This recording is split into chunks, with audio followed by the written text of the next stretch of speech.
हम आपसे यह सुनना चाहते हैं कि भगवान गजेंद्र को ग्राह से कैसे छुड़ाया। भगवान ने गजेंद्र को ग्राह से कैसे छुड़ाया। सर्वप्रथम हम ये जाने कि गजेंद्र कौन है और ग्राह कौन है। गजेंद्र और कोई नहीं, गजेंद्र हमारा अभिमान है और ग्राह हमारा जो ये पुत्र है, पत्नी है, वधू है, मेरे पिता है, माता है। इस प्रकार से हम जिनके बंधन में बंधे रहते हैं, ये ग्राह है।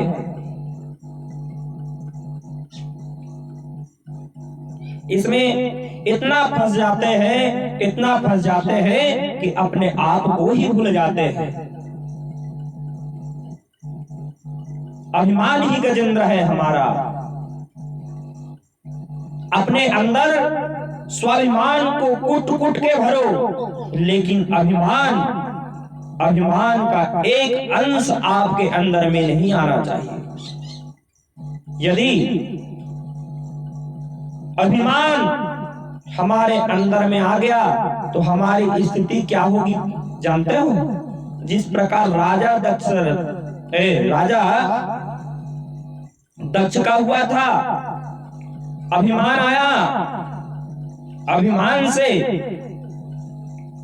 अभिमान के कारण उसका धड़ कट गया और अग्नि कुंड में जा गिरा। अहंकार, अभिमान, क्रोध, इन सभी को आने से रोकना चाहिए। क्षण भर का क्रोध ना जाने कितने गृहस्थियों को उजाड़ देता है। क्षणिक क्रोध था दक्ष का।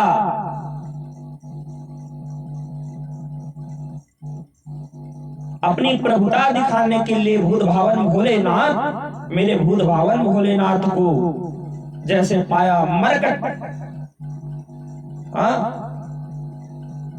बाघ का छाल पहनने वाला, मरे हुए व्यक्तियों के राख को चुभरने वाला,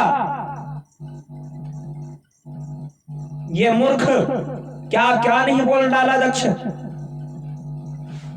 लेकिन मेरे भूत भावन भोलेनाथ ऐसे हैं। मेरे भोलेनाथ बड़े ही सुंदर हैं। और मेरे शंकर जी हैं भोले भाले, जटा के बाल काले, गले में नाग डाले हैं। हाँ, मेरे शंकर जी जो है ना, बड़े भोले हैं, बड़े भाले हैं। हाँ, एक बार एक चोर चोरी करने गया और चोरी करने गया तो भगवान शंकर के जो मंदिर था उसके ऊपर घंटी टंगी हुई थी और महाशिवरात्रि का दिन था। सारे संसार में भूत भावन भोलेनाथ का पूजन किया जा रहा था। बिल्व पत्र आदि पुष्पों से भगवान का दूध से, दही से, पंचामृत से अभिषेक किया जा रहा था। लेकिन एक शिवालय बंद थी। वहां सोने की घंटी को देखकर एक चोर मंदिर के अंदर प्रवेश कर दिया। उसकी भावना क्या है? उस घंटी को चोरी करूंगा और उससे जो धन मिलेगा उससे मैं अपने पुत्र, पुत्री, अपनी पत्नी के लिए सुंदर 2 वक्त की रोटी इत्यादि का व्यवस्था कर लूंगा। ये भाव करते हुए वो चोर चोरी करने गया। लेकिन मेरे भूत भावन भोलेनाथ जी महाराज इतने सुंदर हैं, उनका स्वभाव इतना सरल है।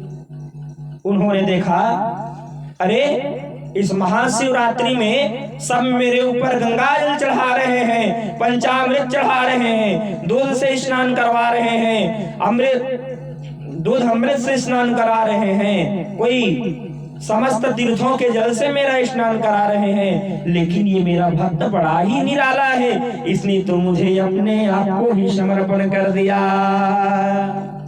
प्रेम से बोलिए श्री भूत भावन भोलेनाथ भगवान की जय। वो चोर घंटी को पकड़ने का प्रयास करता और जब घंटी के पास नहीं पहुंचा ना तो चोर के मन में विचार आया, मैं इस पत्थर के ऊपर खड़ा हो जाता हूँ और इस पत्थर के ऊपर से उस घंटी को निकाल के बेचूंगा, तो मेरे गृहस्थी मैं भी थोड़ा अच्छा धनवान हो जाऊंगा। लेकिन भोले बाबा ये नहीं देखे, भोले बाबा ये नहीं देखे, ये स्वयं मरघट में रहते हैं, अपना घर को दान कर देते हैं। रावण पूजा कराने गया लंका का और पूरा संकल्प में ही लंका को ले लिया। भगवान भूतनाथ भोलेनाथ, भूत भावन भोलेनाथ हस्त मुक्त दान कर दिए। हाँ, सदा सदा रहो अलमस्त राम के धुन में हो जाओ मत वाला। भगवान भोलेनाथ कहते हैं यदि तुमको चाहिए तो भगवान के नाम में अलमस्त रहो। हाँ, भगवान हमें जगाने का प्रयास करते हैं। इसी प्रकार ये गजेंद्र और ग्राह की कथा है। ये गजेंद्र और ग्राह की कथा और कोई कथा नहीं है, ये हमारे अंदर की बात है, ये हमारे अंदर की कथा है, इसको समझना है।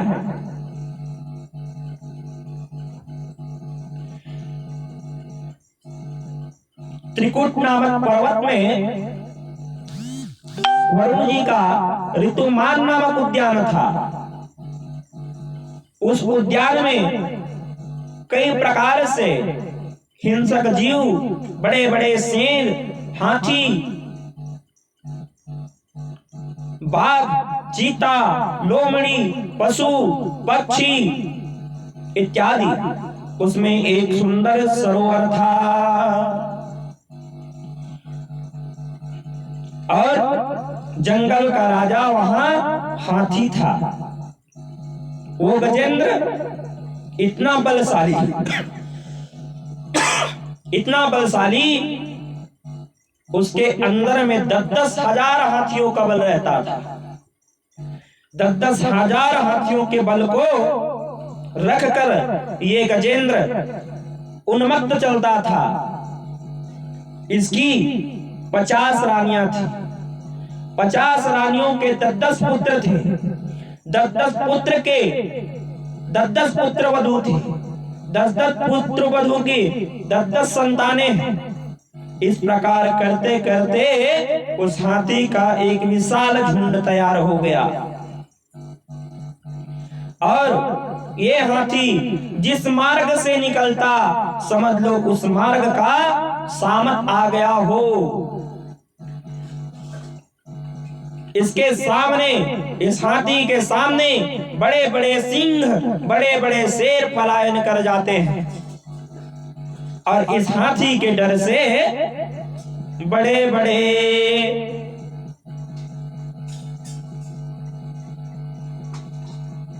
सिंह पलायन करके भाग जाते हैं। कई बार तो सूंड में उठाता और सिंह को पटक के पैरों से दबा के मार डालता था ये हाथी।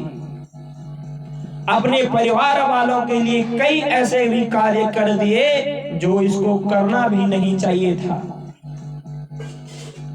प्रतिदिन सरोवर में जाता, जल क्रीड़ा करता और सरोवर में रहने वाले कई सारे जीव जंतुओं को मार डालता। एक दिन जितने जलचर थे सभी ने ग्राह से मीटिंग किया। सभी ने ग्राह से मीटिंग किया, भैया ऐसी ऐसी बात है, इसके कारण से अब एक आध दिन तो हम भी मर जाएंगे। इसके इतने सारे परिवार हैं, सबके सब आते हैं और सबके सब जल क्रीड़ा करते हैं, जल को दूषित करते हैं, गंदा करते हैं और चले जाते हैं।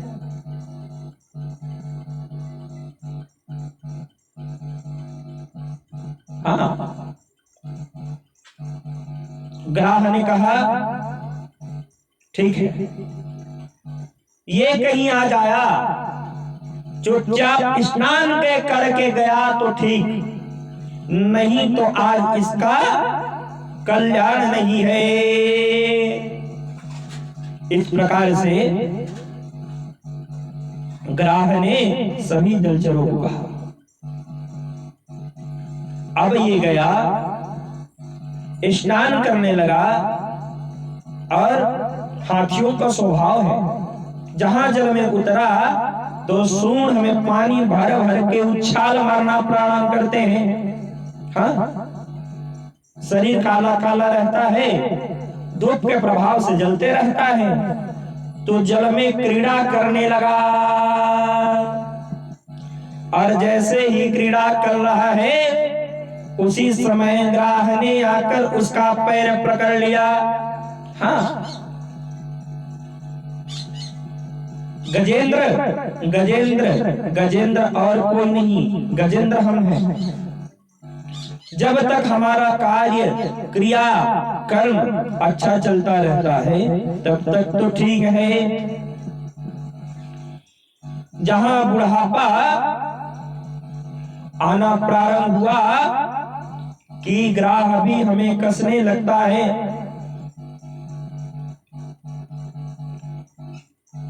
जिस बालिका के लिए हम उम्र भर धन कमाए हैं, संपत्ति कमाए हैं, वही संतान हमारे लिए धन को उपभोग करने में 10 बार सोचता है। ये नहीं सोचता कि हमारे पिताजी, हमारे माताजी ने किस प्रकार ये धन को एकत्रित किए होंगे। मन में तनिक भी विचार नहीं आती। जैसे ही इस गज का पैर ग्राह ने पकड़ा, ग्राह भी बोला अभिमान से, राह रे, मैंने तो हजारों सिंहों को परास्त कर दिया है, तो तुझ जैसे छोटा सा ग्राह मेरा क्या बिगाड़ सकता है। इस प्रकार से अपनी पूरी बल लगाकर युद्ध करने लगा। लेकिन भैया, सबसे वैर करना तो करना, जल में रहकर ग्राह से वैर मत करना। 4 चीज से डरना चाहिए: अगर, मगर, किंतु और परंतु। यही भगवत भक्ति के प्रधान कारण है।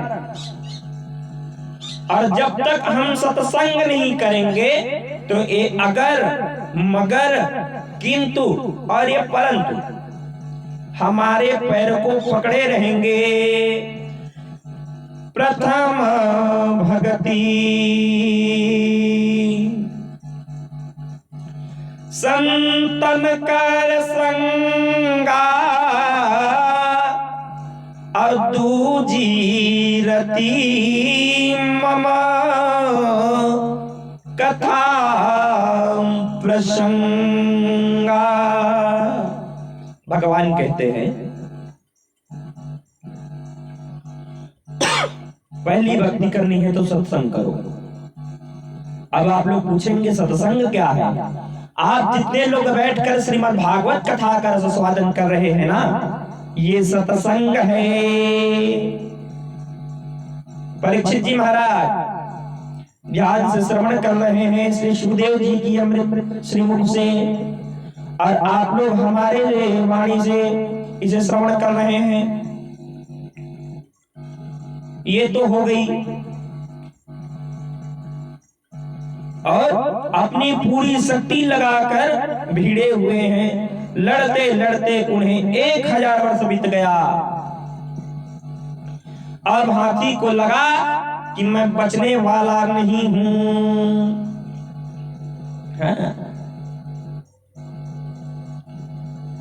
हाथी को लगा कि अब बचने वाला नहीं हूं, मेरा क्या होगा। पत्नियों को आवाज लगाए, पत्नियों को आवाज लगाए, और पत्नी लोग भी धीरे धीरे खींचने का प्रयास किए, बचाने का प्रयास किए, पुत्र वधू बचाने का प्रयास किए, और कोई पार न लगा पाए। जैसे ही बुढ़ापा आई, हमें बीमारी ने घेरा, जहां हॉस्पिटल का चक्कर हो, आना जाना लंद फंद,